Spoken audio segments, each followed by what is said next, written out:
always been a skeptic when it came to the supernatural, dismissing ghost stories and urban legends as mere tales spun to terrify the gullible.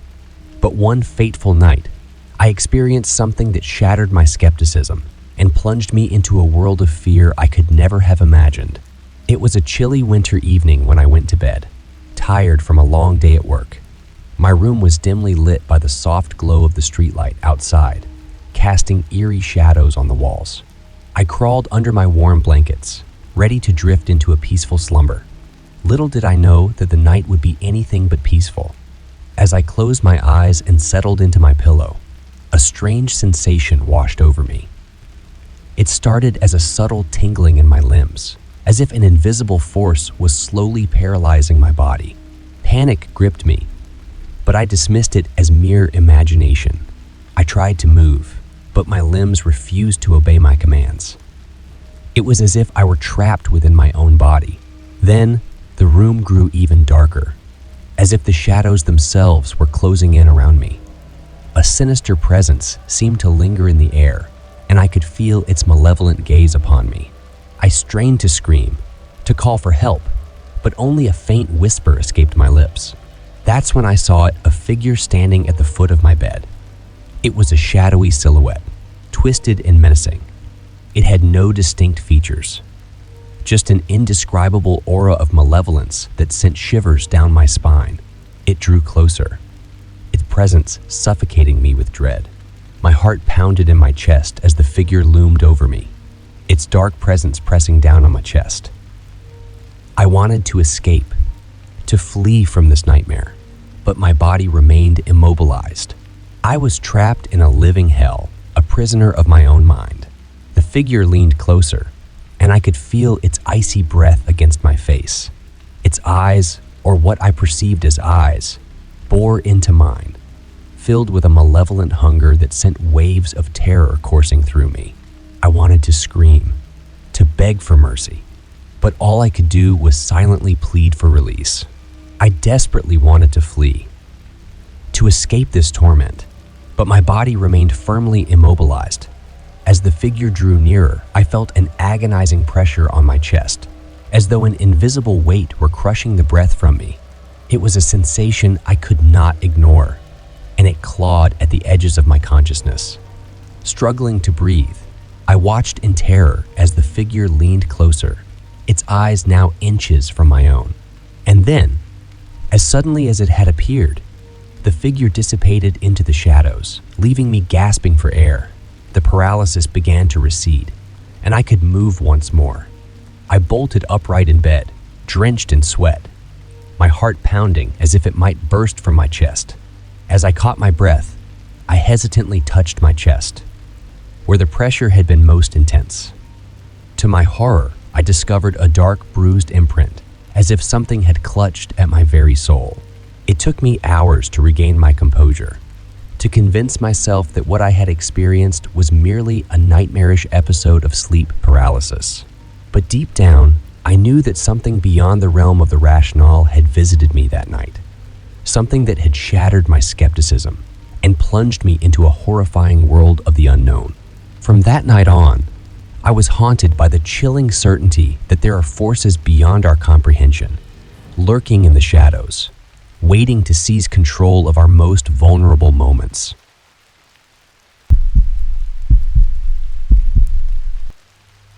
It was a chilly autumn night, and I found myself alone at home. My family had gone on a weekend trip, leaving me to enjoy some much-needed solitude.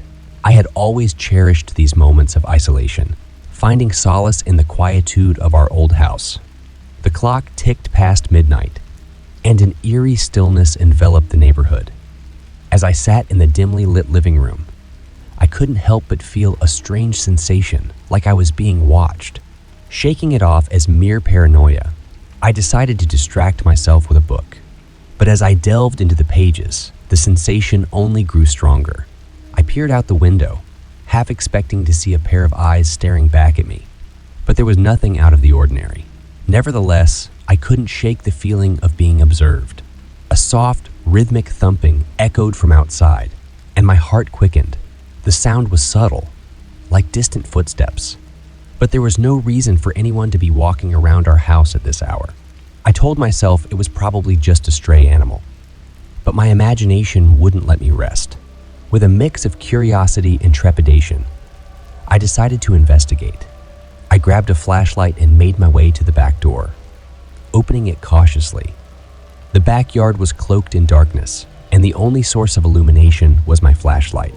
I followed the sound of the footsteps, which seemed to lead toward the old rusted swing set at the far end of the yard. As I approached, I could see the silhouette of a person sitting on one of the swings, gently swaying back and forth. Panic surged through me as I realized that a stranger was in my backyard in the dead of night. Summoning all the courage I could muster, I called out, "Who are you?" The figure didn't respond, continuing to swing silently. My heart pounded, but I couldn't just turn and run. I needed to know who this person was and why they had invaded my solitude. I slowly advanced toward the swing set, and as I got closer, I could see more details. The person was dressed in tattered clothing, their face hidden in the shadows. They seemed oblivious to my presence, lost in their own world. "Hey, answer me," I demanded. The figure finally stopped swinging and turned to face me. What I saw sent shivers down my spine. Their face was painted with strange symbols and markings, like a canvas of madness. Their eyes, though vacant, held an otherworldly intensity. "I've been waiting for you," they whispered, their voice hollow and filled with longing. I stumbled backward, my heart racing faster than ever. Fear coursed through me as I realized that this person had been observing me from the shadows, perhaps for a long time. I sprinted back into the house and locked all the doors and windows, my mind racing with questions and doubts. Who was this person? And why had they chosen to come into my life on this eerie night? I fumbled for my phone and dialed 911 as I barricaded myself in the bedroom. The dispatcher on the other end tried to calm me down while assuring me that police officers were on their way. I provided them with a description of the intruder and told them about the strange symbols on the person's face. The thumping footsteps outside had ceased, but my heart continued to race. Finally, the sound of sirens pierced the night, growing louder and closer until they parked outside my house. I guided the police officers to the backyard. As they approached the swing set, they ordered the intruder to stand up and show their face. The figure complied, slowly turning toward the officers. The flashlight beams illuminated the stranger's face, revealing the bizarre markings and vacant eyes. But as the officers got closer, the eerie aura around the situation began to dissipate. The stranger appeared disoriented and frail, swaying slightly on their feet. One of the officers spoke softly, asking the person for their name. After a few moments of hesitation, the stranger mumbled something incoherent. It was clear that he were not a threat, but someone who needed help. The police officers carefully escorted the stranger out of my backyard and into the waiting patrol car. I watched from a distance, still shaken by the surreal encounter. As they drove away, I couldn't help but feel a mix of relief and sympathy for the person who had invaded my solitude. In the days that followed, I learned more about the stranger's situation from the police. He had been living on the streets. The officers explained to me that the stranger appeared to be a drug addict, suffering from a severe mental health crisis. The strange symbols on his face were the result of a makeshift attempt to find meaning in a chaotic world. The incident served as a haunting reminder that the darkness of the night could bring not only fear, but also a glimpse into the lives of those who lived on the fringes of society. It was a chilling encounter, but it had also opened my eyes to the struggles faced by those less fortunate. From that night on, I could never truly enjoy the solitude of my home, for I knew that the nocturnal neighbors were out there, lurking in the darkness, their strange and unsettling presence a constant reminder that the night held secrets beyond imagination. I couldn't shake the feeling that I was being watched, even from within the safety of my home.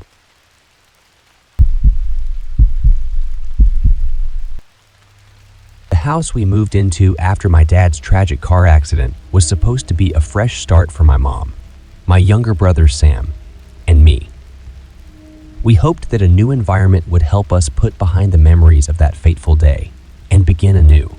It was an ordinary fall day when the three of us settled into our new home. I had just come back from school, and my mom was preparing for another night shift at the hospital. After a simple dinner and some TV, my brother and I decided to call it a night and head to bed. We shared a room, and as I tucked him in, I couldn't help but feel a wave of responsibility and protectiveness wash over me. Sam was just a toddler at the time, and I vowed to be the best big brother I could be. The night settled in, and the cool autumn breeze whispered through the open windows. Exhausted from the move, I closed my eyes, expecting to drift off into a peaceful slumber. However, sleep would elude me that night in the most horrifying way. Suddenly, I was jolted awake by the sound of someone running around the room. Panic surged through my veins as I frantically scanned the darkness. My heart pounded like a drum, and cold sweat drenched my trembling body. In the dim light filtering in from the street lamp outside, I could see a figure in the corner of the room. It was a little boy, eerily similar to my brother Sam. He had the same dark hair, the same innocent features, and he was playing with toys on the floor. My initial instinct was to call out to Sam, thinking he had gotten out of bed and was playing quietly. But to my horror, I couldn't move a muscle. I lay there, paralyzed, my eyes darting around the room. Fear coursed through me as I realized that something was terribly wrong.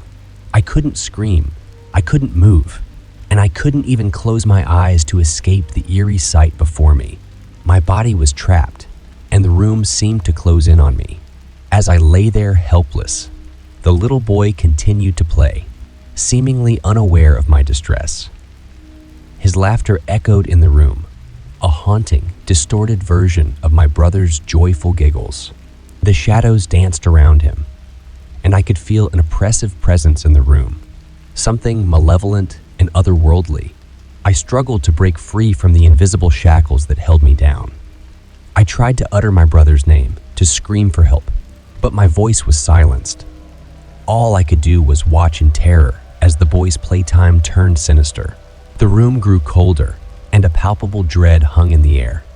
The little boy's face twisted into a grotesque, nightmarish grin, and his innocent playfulness turned into a menacing dance. He began to approach my bed, his movements jerky and unnatural, and I felt an overwhelming sense of dread wash over me. Just when it seemed like the nightmare would consume me entirely, I finally regained control of my body, gasping for breath as I sat up in bed. The room was empty, and there was no sign of the malevolent little boy. It was just a nightmare, a horrific bout of sleep paralysis that had felt all too real. Shaken to my core, I rushed to check on my brother, fearing that the nightmare had somehow affected him too. To my relief, Sam was fast asleep, completely unaware of the terror that had unfolded in our room. But I couldn't shake the feeling that our new house held secrets, and that the darkness lurking within it was far from ordinary. I can't help but wonder if I had encountered something truly otherworldly, or if it was simply a product of my overactive imagination. Regardless, it remains a sinister chapter of my past that I can never forget. A night when the line between dreams and reality blurred in the most chilling way imaginable.